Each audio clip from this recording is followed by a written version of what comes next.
Olá, pessoal! A questão ela trouxe uma causa de injúria renal aguda rara como tema dessa questão. Mas depois dessa questão, ninguém mais vai esquecer essa hipótese diagnóstica. Então vamos lá. O que chama a atenção inicialmente nessa questão são os exames laboratoriais desse paciente, em que esse homem ele evoluiu com uma elevação marcante dos níveis de creatinina, associado com um aumento também significativo dos níveis de CPK, sugerindo que o quadro de injúria renal aguda desse paciente decorre de uma rabdomiólise.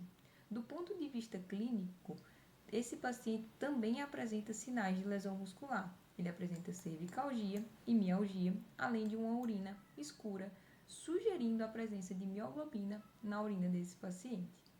Um dos pontos mais importantes dessa questão é que ele chama a atenção que esse quadro de rabdomiólise ele foi desenvolvido dentro de poucas horas após o consumo de peixe.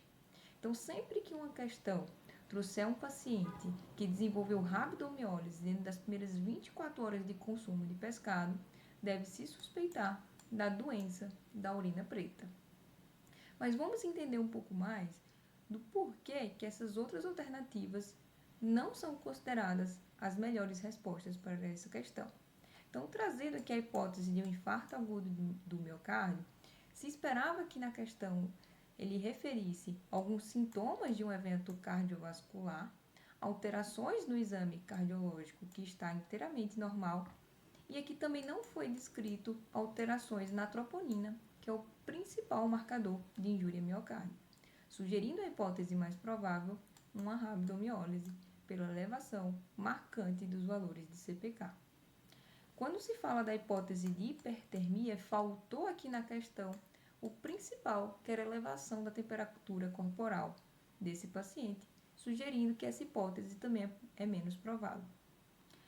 Dentro da hipótese da hepatite aguda, a questão tentou trazer uma pegadinha, pois ele tentou puxar para essa hipótese através do aumento dos níveis de TGO. Mas observem que a elevação dos níveis de TGO é bem superior à elevação dos níveis de TGP, sugerindo que tem um componente de elevação de TGO pela presença de uma lesão muscular, sugerindo que o quadro mais marcante e que provavelmente levou a desenvolver esse quadro de injúria renal aguda foi o quadro de rabdomiólise. Então, sempre que um paciente desenvolver um quadro de rabdomiólise dentro das primeiras 24 horas do consumo de peixes ou crustáceos, eu devo lembrar da hipótese diagnóstica da doença da urina preta ou da síndrome de RAF, que é o nome do russo que descreveu essa doença. Uma curiosidade, a toxina que é envolvida no desenvolvimento dessa doença, ela ainda não é conhecida e ela é difícil de ser identificada, já que ela não possui odor, sabor ou cor. Então, grava essa dica para sempre acertar essa questão.